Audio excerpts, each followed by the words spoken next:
সিস্টেমটা আগের মতো চলবে। প্রতিবাদ শুরু করতে হবে। আমরা প্রতিবাদ শুরু করেছি, মাইর খেয়েছি, রক্ত দিয়েছি, জীবন দিয়েছি, সবাই ঐক্যবদ্ধভাবে নেমেছিলাম বলেই খুনি হাসিনা পালিয়েছে। আমরা আবার ঐক্যবদ্ধভাবে এই লড়াইটা আমাদের শুরু করতে হবে। আমরা যে দাবিগুলো এখানে জানিয়েছি এগুলো আমাদের ঘোষণাপত্রে আসা উচিত কিনা, এই বিষয়গুলো ঘোষণাপত্রের মাধ্যমে স্বীকৃতি পাওয়ার দরকার আছে কিনা।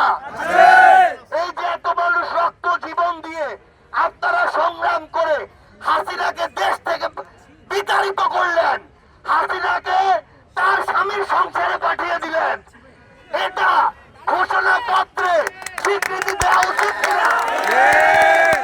আমরা চাই যে এই স্বীকৃতিটা হোক, এটার একটা লিখিত ডকুমেন্ট থাকুক, এটাই হচ্ছে আমাদের ঘোষণাপত্র।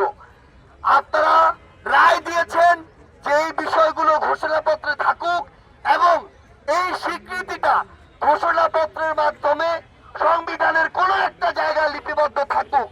তাহলে ৭১ যেমন আমাদের শেকড় হিসেবে সংবিধানে স্বীকৃতি পেয়েছে, ২৪ও আমাদের অস্তিত্বের লড়াই হিসেবে সংবিধানে ঠাঁই পাবে। যে কোনো জুলুমের বিরুদ্ধে, খুনি হাসিনার মতো যে কোনো ফ্যাসিস্টের বিরুদ্ধে রাজপথের সংগ্রামে দেখা হবে।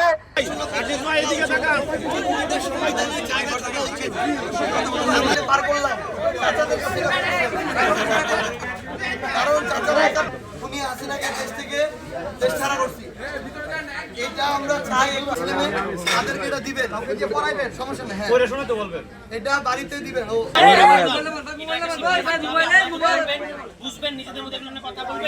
আরে তোমাদেরও তো এটা আগে বলে রাখবে, তোমরা রাস্তায় নামছো দেখে এটা সফল হয়েছে।